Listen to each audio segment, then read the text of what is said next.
Welcome to Infidelity Truths. Before we dive into today's gripping story, please take a second to like this video and subscribe to our channel. Your support helps us create more thrilling stories just for you. Let's begin. Late one evening, my buddy Max called me, his voice shaking with urgency, and the moment I picked up, I knew something was wrong.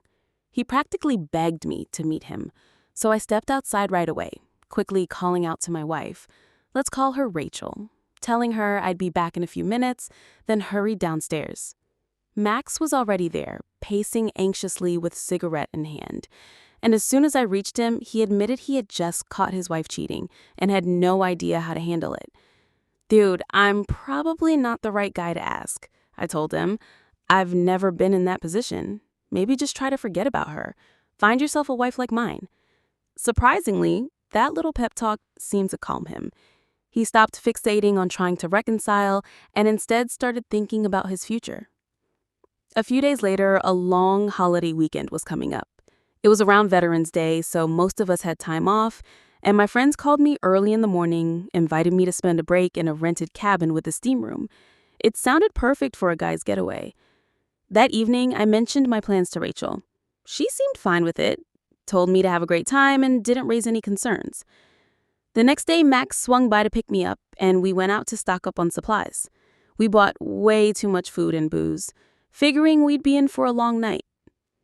The following morning, all 5 of us piled into the car and drove to the cabin.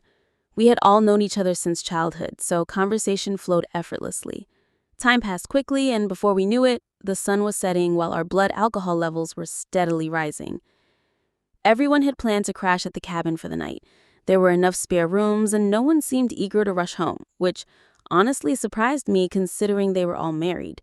Yet none of them seemed in a hurry to get back to their wives. Meanwhile, I found myself missing Rachel more than I expected. At one point, I got so bored, or maybe just lonely, that I tried calling her. She didn't pick up, which made me a little anxious. I called a couple more times. Still no answer. I figured maybe she was annoyed that I had left for the weekend since we'd been trying to have a baby for 4 years without success. I decided to take it easy with the drinking, just in case. We had never even considered IVF or anything like that. We wanted it to happen naturally. Finally, Rachel answered my next call. She said she'd been cooking and hadn't heard the phone. She always welcomed me home with a big meal, so it sounded reasonable. She seemed happy that I'd be coming back soon and asked what time I'd be home. I told her around midnight, and she sounded excited.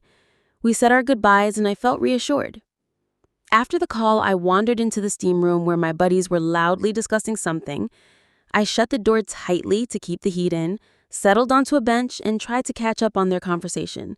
They were talking about ways to test their wives for loyalty. I smirked and told them I had never done anything like that. I trusted Rachel completely. They burst into laughter, acting like I was being naive.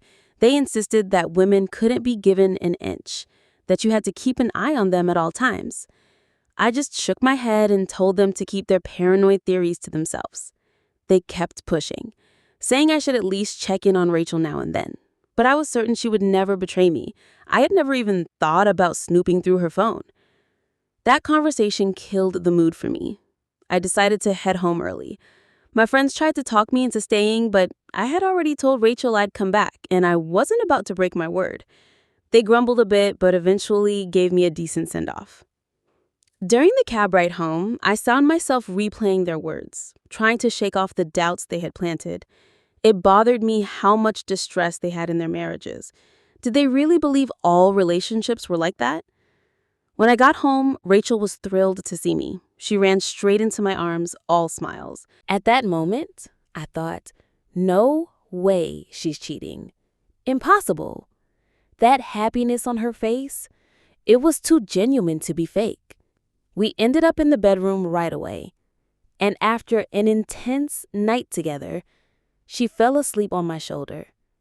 I just lay there, staring at her, wrestling with my thoughts.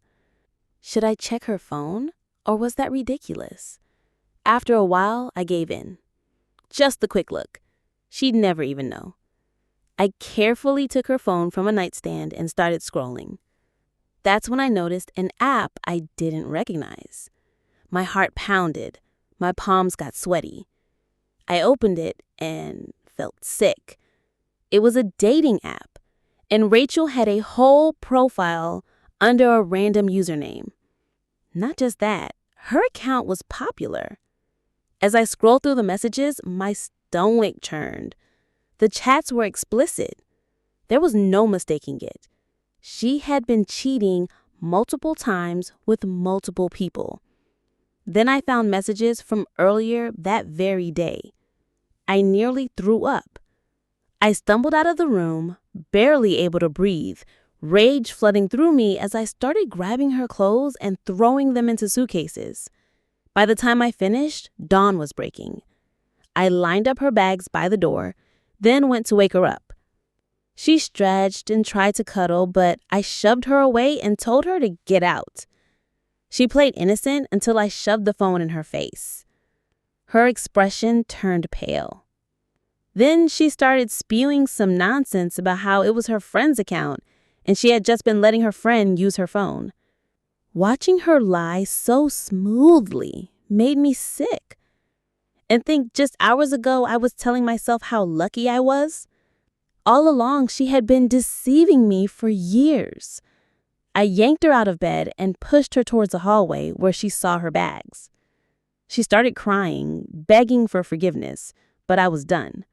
My anger exploded, and I yelled at her for betraying me. Eventually, she gave up and left, tears streaming down her face. As soon as she was gone, I felt hollow, like my entire world had just collapsed. But deep down, I couldn't deny it. My friends had been right. I wandered outside aimlessly until my phone rang. It was Rachel's mom screaming at me with a string of curses. I just hung up. Not my problem anymore. Over the next few weeks, I managed to pull myself together thanks to work and my friends. I worried they'd mock me for being so naive, but they actually had my back. They even tried setting me up with women they knew through their wives. I wasn't interested, so I avoided those setups as much as possible. Then, out of nowhere, Rachel called. She was pregnant. I laughed in her face, but she swore the baby was mine. I had dreamed of hearing those words from her for years, but not like this. I had no idea how to respond. We barely spoke throughout her pregnancy. About 8 months later, I finally called to congratulate her and offer support. If the baby was really mine, I'd take responsibility. But she called me not to bother. She had already found a real father. All I could say was, "Thanks for being honest." That was the last conversation we ever had. Months later, my buddies and I hit up a restaurant to celebrate New Year's. The place was packed. Music, dancing, contests, the works. A group of dancers dressed as Santa's helpers came out, and they immediately caught my eye. After their performance, I went after them, striking up a conversation. They were bubbly and fun, hesitant at first, but I somehow convinced them to join our table. My friends got a kick out of it, and we all party hard. By the end of the night, things got very blurry. The next morning, I woke up and realized I wasn't alone. Curled up beside me were those same 2 Santa's helpers. I just grinned, shut my eyes again, and thought, well, guess life isn't so bad after all.